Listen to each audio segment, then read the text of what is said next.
സംസ്ഥാനത്ത് വരും ദിവസങ്ങളിൽ അതിതീവ്ര മഴ മുന്നറിയിപ്പിൽ ഇപ്പോഴത്തെ മാറ്റങ്ങൾ വന്നിരിക്കുകയാണ്. അപ്പോൾ ഇന്നത്തെ വീഡിയോ ഭാഗത്ത് നമ്മൾ പങ്കുവെക്കാൻ പോകുന്നത് വരും ദിവസങ്ങളിലെ മഴ മുന്നറിയിപ്പിനെ കുറിച്ചും അവധി അപ്ഡേറ്റുകളൊക്കെയാണ്. വീഡിയോ ആദ്യമായിട്ട് കാണുന്ന സുഹൃത്തുക്കളാണെങ്കിൽ ഏറ്റവും പുതിയ ന്യൂസ് അപ്ഡേറ്റ്സുകൾക്കായിട്ട് ഇപ്പോൾ തന്നെ ചാനൽ സബ്സ്ക്രൈബ് ചെയ്ത് നോക്കുക.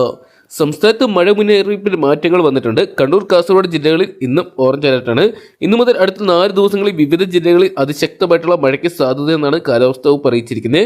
വെള്ളിയാഴ്ച പത്തനംതിട്ട, കോട്ടയം, ഇടുക്കി, എറണാകുളം, തൃശൂർ ജില്ലകളിലും ശനിയാഴ്ച പാലക്കാട്, മലപ്പുറം, കോഴിക്കോട്, വയനാട് ജില്ലകളിലും ഓറഞ്ച് അലർട്ട് പ്രഖ്യാപിച്ചിട്ടുണ്ട്. പത്തനംതിട്ട, ആലപ്പുഴ, കോട്ടയം, ഇടുക്കി, എറണാകുളം, തൃശൂർ, പാലക്കാട്, മലപ്പുറം, കോഴിക്കോട്, വയനാട് ജില്ലകളിൽ ഇന്ന് യെല്ലോ അലർട്ട് പ്രഖ്യാപിച്ചിട്ടുണ്ട്. പത്തനംതിട്ട, ആലപ്പുഴ, കോട്ടയം, ഇടുക്കി, കോഴിക്കോട്, വയനാട്, കണ്ണൂർ, കാസർഗോഡ് ജില്ലകളിൽ വെള്ളിയാഴ്ചയും തിരുവനന്തപുരം, കൊല്ലം, ആലപ്പുഴ, പാലക്കാട്, മലപ്പുറം, കോഴിക്കോട്, വയനാട്, കണ്ണൂർ, കാസർഗോഡ് ജില്ലകളിൽ യെല്ലോ അലർട്ടും പ്രഖ്യാപിച്ചിട്ടുണ്ട്. വരും ദിവസങ്ങളിൽ ഒറ്റപ്പെട്ട ഇടങ്ങളിൽ അതിശക്തമായിട്ടുള്ള മഴയ്ക്ക് സാധ്യതയെന്നാണ് കാലാവസ്ഥാ വകുപ്പ് പ്രവചിച്ചിരിക്കുന്നത്. ശക്തമായിട്ടുള്ള മഴയോടൊപ്പം തന്നെ ശക്തമായിട്ടുള്ള കാറ്റും വരും മണിക്കൂറിൽ കേരളത്തിൽ ഉണ്ടാകുന്ന കേന്ദ്ര കാലാവസ്ഥാ വകുപ്പ് മുന്നറിയിപ്പുകൾ നൽകിയിട്ടുണ്ട്.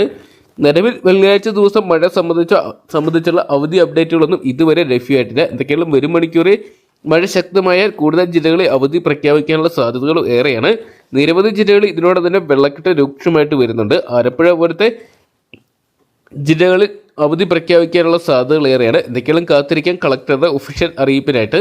അപ്പം നിങ്ങളുടെ ജില്ലകളിലെ മഴ എത്രത്തോളം ശക്തമാണെന്ന് കമൻറ്റ് ബോക്സിൽ പങ്കുവെക്കുക. അപ്പം വരും മണിക്കൂറിൽ ഏറ്റവും കൃത്യമായിട്ടുള്ള ന്യൂസ് അപ്ഡേറ്റ്സുകൾ ആദ്യം തന്നെ അറിയണമെന്നുണ്ടെങ്കിൽ ഇപ്പോൾ തന്നെ ചാനൽ സബ്സ്ക്രൈബ് ചെയ്ത് നോക്കുക. വീഡിയോ ഉപകാരപ്പെട്ടെങ്കിൽ വീഡിയോ ഒന്ന് ലൈക്ക് ചെയ്യാനും ഷെയർ ചെയ്യാനും ശ്രമിക്കുക.